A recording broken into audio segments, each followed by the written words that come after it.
ছাত্রদলের বিরুদ্ধে নাকি অপপ্রচার চালানো হচ্ছে। কিন্তু ইতিমধ্যেই আমরা সোশ্যাল সাইটে ভাইরাল হতে দেখলাম যে ছাত্রদলের যে অতীত, সোনালী অতীতই বলবো, সেই অতীত আমলনামা। একেবারে ১৯৮৪ সালের ইতিহাস থেকেই দেখা যাচ্ছে ছাত্রদের একের পর এক খুনের সঙ্গে জড়িত। শুধু ছাত্রদল জড়িত তাই নয়, খুনিদেরকে ক্ষমা করে দিয়ে এর সঙ্গে জিয়াউর রহমান বা বিএনপি নিজেও জড়িত। মহসিন হলের 7 মার্ডার, ১৯৮৪ সালের ৪ এপ্রিল সুশাসন হলের ৭ জনকে ধরে এনে মহসিন হলে হাত পা বেঁধে ঠান্ডা মাথায় বন্দুক ঠেকিয়ে গুলি করে। পরে নিশ্চিত হবার পর আবার ব্রাশ ফায়ার করে পৈশাচিকতার প্রমাণ দেয় ছাত্রদল। হত্যাকাণ্ডের প্রধান আসামির অবশ্য ফাঁসির রায় হয়, কিন্তু জিয়াউর রহমান রাষ্ট্রপতি হিসেবে তাকে ক্ষমা করে দেন। ১৯৮৬ সালের ২১ ফেব্রুয়ারি, সেদিন কি ঘটেছিল? শহীদ মিনারে ছাত্রদলের হাতে নিহত হয় সোহরাব নামের এক শিক্ষার্থী। ১৯৮৬ সালের ৩১ মার্চ ডাকসু নির্বাচন উপলক্ষে ছাত্র ইউনিয়নের মিছিলে সম্মিলিত আক্রমণ করে ছাত্রদল। সাথে ছিল ছাত্রলীগ, বাসদ সমর্থিত ছাত্র সংগঠন। নিহত হয় ছাত্র ইউনিয়ন কর্মী আসলাম। ১৯৮৭ সালের ৮ মার্চ মহসিন হলের ৪২৬ নং কক্ষে বোমা বানানোর সময় বিস্ফোরণে আহত হয় ছাত্রদলের বাবলু ও তার ২ সহযোগী মাইনুদ্দিন এবং নূর মোহাম্মদ। পরে ৩ জনই মারা যায়। ১৯৮৭ সালে ওই সালের ১৪ জুলাই সূর্য সেন হলে ছাত্রদল ও ছাত্রলীগের সংঘর্ষে নিহত হয় আব্দুল হালিম নামের আরেক ছাত্র। পরের দিন আবার সংঘর্ষ বাধে, নিহত হয় শহীদুল্লাহ হলের ছাত্র আসাদ আহমেদ মুন্না। এলোপাথারি গুলিতে প্রাণ হারান রিকশা চালক আব্দুর রহিম এবং পথচারী কামরুল হাসান। খুনের ইতিহাস। ১৯৮৮ সালের ১১ ডিসেম্বর খালেদা জিয়া দলীয় প্রোগ্রামে বক্তব্য দিতে ঢাকা বিশ্ববিদ্যালয়ে এসেছিলেন। সেদিন দলীয় কোন্দলে মহসিন হলের ৩৫৭ নং কক্ষে গুলিবিদ্ধ হন ছাত্রদল নেতা বজলুর রহমান শহীদ। হাসপাতালে নেওয়ার পথে তিনি মারা যান। ১৯৮৯ সালের ৯ ফেব্রুয়ারি ডাকসু নির্বাচনে ছাত্রদল পরাজিত হয়। তারপর শুরু করে বিশৃঙ্খলা এবং শুরু হয় গোলাগুলি। নিহত হয় ছাত্র সংগ্রাম পরিষদের কর্মী কফিল উদ্দিন কনক।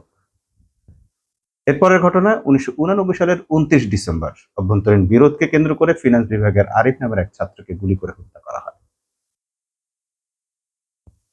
১৯৯০ সালে ২৫ ফেব্রুয়ারি, দিনটি ছিল ২৫ ফেব্রুয়ারি, ছাত্রদল ছাত্রলীগের সংঘর্ষে ছাত্রদলের গুলিতে নিহত হয় জহিরুল হক হলের ছাত্রলীগের ভিপি শহীদুল ইসলাম চুন্নু। খুনের রাজনীতি কারা শুরু করলো? ১৯৯০ সালের ২৬ নভেম্বর ছাত্রদলের বহিষ্কৃত নেতা নিরু গ্রুপের সঙ্গে অভি গ্রুপের সংঘর্ষ বাঁধলে বন্দুকের এলোপাথাড়ি গুলিতে নিহত হয় বাংলা একাডেমির গার্ড নিতাই চন্দ্র ও চা দোকানদার নিমাই। ১৯৯০ সালের ২৭ নভেম্বর ছাত্রদল ও ছাত্র সংগ্রাম পরিষদের গোলাগুলির মধ্যে পড়ে নিহত হন ডাক্তার মিলন। এটা অনেকেরই জানা একটা ঘটনা।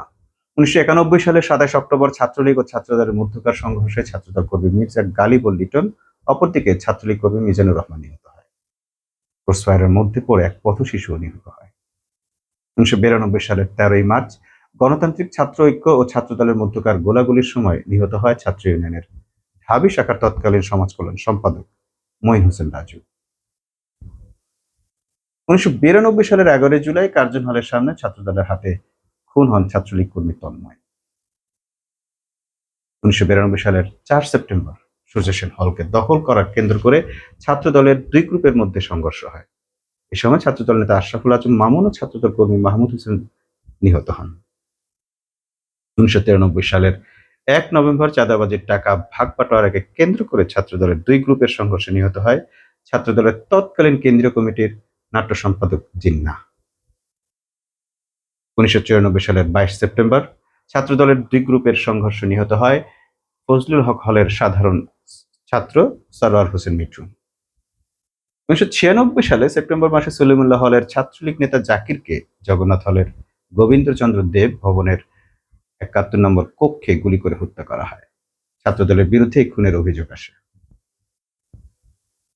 ১৯৯৭ সালের ১৩ মার্চ ছাত্রদলের ২ গ্রুপের অভ্যন্তরীণ কোন্দলের জের ধরে শেখ মুজিব হলে গুলি করে খুন করা হয় ছাত্রদল কর্মী আরিফ হোসেন রাজকে। অভ্যন্তরীণ খুন। ১৯৯৮ সালের ২৩ এপ্রিল সূর্য সেন হল দখলকে কেন্দ্র করে ছাত্রদলের গুলিতে নিহত হয় ছাত্রলীগ নেতা পার্থ প্রতিম আচার্য। ২০০০ সালের ২ জুলাই ছাত্রদলের ২ গ্রুপের লালটু আর পিন্টুর মধ্যে এই ২ গ্রুপের সংঘর্ষে একজন বহিরাগত বোমায় আহত হয়ে মৃত্যুবরণ করে। ২০০৪ সালে ১৫ সেপ্টেম্বর ছাত্রদলের ২ গ্রুপের সংঘর্ষে মারাত্মক আহত হন ছাত্রদল নেতা মাহবুবুল ইসলাম খোকন। ওই ঘটনার 3 দিন পর তিনি মারা যান। এই যে ছাত্রদলের আমলনামা আপনারা শুনলেন, আপনারা কি মনে হয় না যে ঢাকা বিশ্ববিদ্যালয়ের ডাকসু নির্বাচনে আবিদুল ইসলামকে ভোট দেওয়ার সময়, ছাত্রদলের ক্যান্ডিডেটকে ভোট দেওয়ার সময় মানুষ এই ইতিহাস মনে রাখবে? এর বাইরেও ইতিহাস আছে। শামসুন্নাহার হলে ঢুকে ছাত্রীদের উপর কিভাবে ছাত্রদল নির্যাতন চালিয়েছে তার বর্ণনা কিন্তু একজন জুলাই যোদ্ধা, একজন ভাইরাল নারী কিন্তু এই বক্তব্য ইতোমধ্যে দিয়েছেন, খুব সাহসের সঙ্গে দিয়েছেন। এবং সেই নারী বলেছেন, পেছনে পুলিশ, সামনে মৃত্যু, আমরা মৃত্যুর দিকে এগিয়ে যাচ্ছি। ছাত্রদলের বিরুদ্ধে এরকম অসংখ্য অভিযোগ আছে এবং প্রমাণ আছে, বিচার হয়েছে, রায় হয়েছে, তারপরও খুনিদেরকে বাঁচিয়ে দেওয়ার ইতিহাস, নজির রয়েছে। এই ক্যাম্পাসে ছাত্রদল যে পরিমাণ খুন খারাপি করেছে, এরপর ছাত্রলীগ তার পুনরাবৃত্তি ঘটিয়েছে।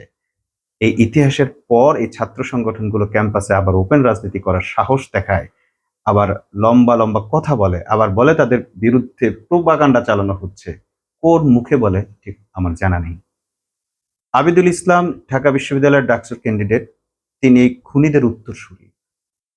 তার বিরুদ্ধে কোনো খুনের অভিযোগ এখন নেই, কিন্তু এই যে তার দল এতগুলো খুনের সাথে জড়িত, এই ব্যাপারে তাকে কোনো প্রশ্ন করা হচ্ছে না, কোনো মিডিয়াতে তাকে প্রশ্ন করা হচ্ছে না।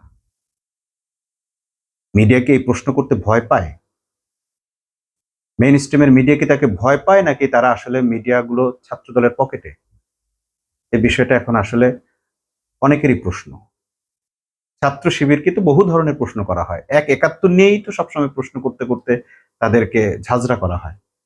ছাত্র দলের হাতে এতগুলো প্রাণ হারানোর পর, ঢাকা বিশ্ববিদ্যালয়ের খুনের পর খুন, ছাত্র মৈত্রী, ছাত্র ইউনিয়ন, ছাত্রলীগের হাতে যত প্রকার খুন হয়েছে, একটি ছাত্র সংগঠন সেই ইতিহাস টিএসসিতে তুলে ধরার অনুমতি চেয়েছে। হয়তো তারা তুলেও ধরবে বা ইতোমধ্যে ধরেছেও।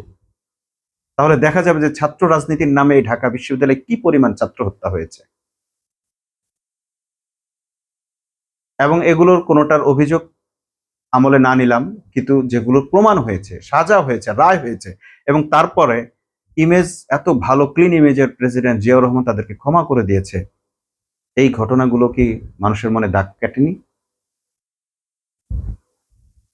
নতুন করে আবার ডাকসুর মাধ্যমে, ডাকসু নির্বাচনের মধ্য দিয়ে ছাত্রদল যদি ঢাকা বিশ্ববিদ্যালয়ে সে আগের খুনের রাজনীতি শুরু করতে চায়, সাধারণ ছাত্ররা কি তা মেনে নেবে?